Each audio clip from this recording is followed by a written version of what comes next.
Olá, eu sou Tarcísio Mota, professor do Colégio Pedro II e candidato a vereador aqui no Rio de Janeiro. Hoje eu estou atendendo a um pedido especial do meu amigo, companheiro Jean Willis, e estou aqui para falar um pouquinho para você sobre o significado desse dia de hoje, do dia 7 de setembro, o dia da independência do Brasil, feriado nacional, o dia do Grito do Ipiranga. Para nós historiadores, o fundamental é entender os processos históricos, para entender as mudanças e as permanências. Portanto, fatos como esse, como o Grito do Ipiranga, são muito importantes porque eles nos ajudam a entender o significado dos processos, as causas, as consequências. A independência do Brasil não pode ser entendida se nós não voltarmos um pouco no tempo e pensarmos, a partir das consequências da transferência da corte portuguesa para o Rio de Janeiro, que é acontecida em 1808. Essa transferência acabou ocasionando a formação de uma elite agrária, de uma classe dominante, de um grupo dominante, de proprietários de terras e gente, de proprietários de escravos, que passou a viver no entorno da corte portuguesa, transferida aqui para o Rio de Janeiro, e com isso teve vantagens econômicas e políticas decorrentes desse processo. As vantagens econômicas principais por conta do fato do fim de um monopólio, da diminuição das restrições econômicas que esses proprietários de terras tinham para comercializar a produção dos seus latifúndios, das suas fazendas, e também da própria questão da própria importação dos escravos, e políticas porque esses senhores de terras e gente passaram a ter títulos de nobreza, passaram a viver em torno da corte e passaram a ter, portanto, mais prestígio, mais poder. Acontece que a situação não foi exatamente pacífica. Primeiro porque determinados territórios que hoje fazem parte do Brasil não se sentiam parte de uma mesma colônia, de um mesmo país, e resistiram à dominação dessa nova metrópole. Por exemplo, a insurreição pernambucana de 1817 foi uma tentativa de revolta contra a Nova Lisboa, contra o Rio de Janeiro. Segundo, esse processo não foi pacífico porque na Europa a situação política também não estava estável. Os reflexos das revoluções liberais, os reflexos da Revolução Francesa geraram novas revoluções, novas tentativas de revoluções em vários países.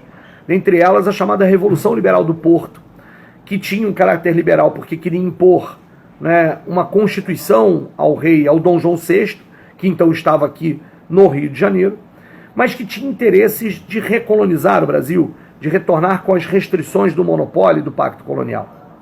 Essa classe dominante, portanto, formada aqui no Rio de Janeiro, ela tinha que enfrentar as resistências de outros territórios nacionais, tinha que enfrentar também agora os interesses dessa outra fração da classe dominante, só que lá em Portugal, interessada em retomar várias restrições do pacto colonial. É nesse contexto que o projeto da independência do Brasil vai se constituindo, ou seja, o processo de separação política institucional de Portugal, para a manutenção de um determinado status quo.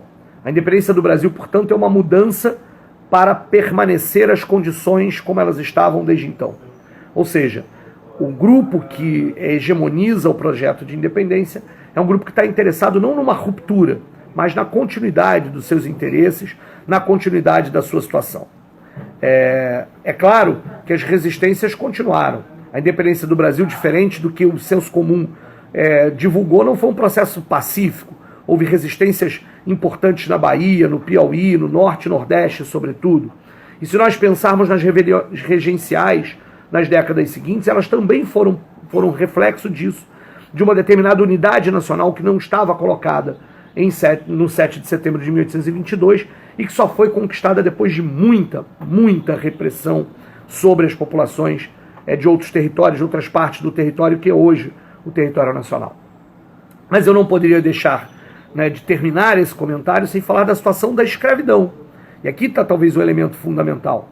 Ou seja, esses senhores de terras e escravos, eles não permitiriam e não permitiram que se tocasse na questão da propriedade, nem da terra, nem da própria propriedade dos escravos.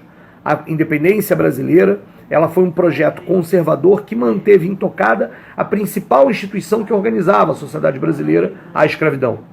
Portanto, a influência do liberalismo foi até a página 2, página 3, já que a escravidão foi mantida e, portanto, homens e mulheres reduzidos à condição de mercadoria continuaram a ser vistos dessa forma. E mais do que isso, na medida em que a economia cafeira avançou e cresceu, o Brasil se tornou o maior, país escravista do mundo, aquele que, por último, terminou com a escravidão moderna, com a escravidão nesse momento. Ou seja, a independência brasileira, ela precisa ser entendida dessa forma. Um processo de ruptura institucional com Portugal, mas onde o povo, a grande maioria da população, foi deixada de lado. Naquele famoso quadro do Pedro Américo, que todo mundo lembra, do Grito do Ipiranga, nós temos a presença de uma casinha, provavelmente de uma família de camponeses, que está lá localizada, e um carroceiro de um lado do quadro, sempre olhar espantado isso. É muito simbólico, como o Pedro Américo, que pintou esse quadro algumas décadas depois, ele não presenciou, mas ainda assim ele acaba revelando esse processo onde grande parte da população brasileira não foi atingida pelo processo de independência e permaneceu e continuou como estava naquele mesmo momento. Hoje, no 7 de setembro, onde muitos de nós estaremos no grito dos excluídos, entre eles eu, onde nós vamos, no lugar de pensar e ver a parada militar que celebra o Dia da Nação, nós vamos lembrar dos excluídos da história, dos mais pobres, dos empobrecidos, dos escravos de ontem e dos empobrecidos de hoje. Nós lembraremos que nós precisamos construir um país que seja de todos, onde a vida esteja acima do lucro, onde os projetos de fato de ruptura possam ser projetos populares, possam ser projetos da classe trabalhadora. Nesse dia 7 de setembro, não nos esqueçamos que o Grito do Ipiranga foi um projeto do alto, foi um projeto de transação pelo alto, onde a classe dominante manteve a sua situação, onde houve mudanças institucionais, mas que o fundamental daquela sociedade, para as pessoas que viveram naquela sociedade, permaneceu intocado, que era a questão das relações escravistas. O 7 de setembro, portanto, longe de ser uma data de todos nós, brasileiros, é uma data para lembrar dos limites dos processos de transação política que muitas vezes nos vemos. Em momentos como esse, onde a agitação política acontece no Brasil, onde há um golpe em curso, onde nós temos um governo ilegítimo tomando decisões como essa, ainda assim precisamos lembrar que o que importa é para quem as consequências das políticas estão ocorrendo.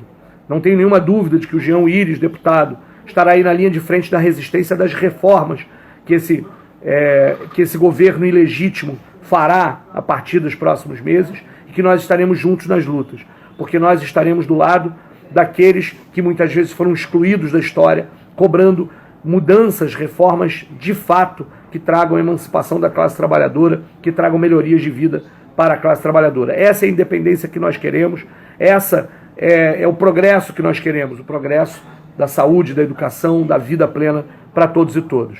Então, estamos no feriado, mas também será um feriado de luta do dia do grito dos excluídos, porque o grito do Ipiranga não nos representa, ele foi apenas a continuação de um determinado status quo. Só a luta muda a vida. Muito obrigado pelo convite, Jean. Até a próxima. Um grande abraço.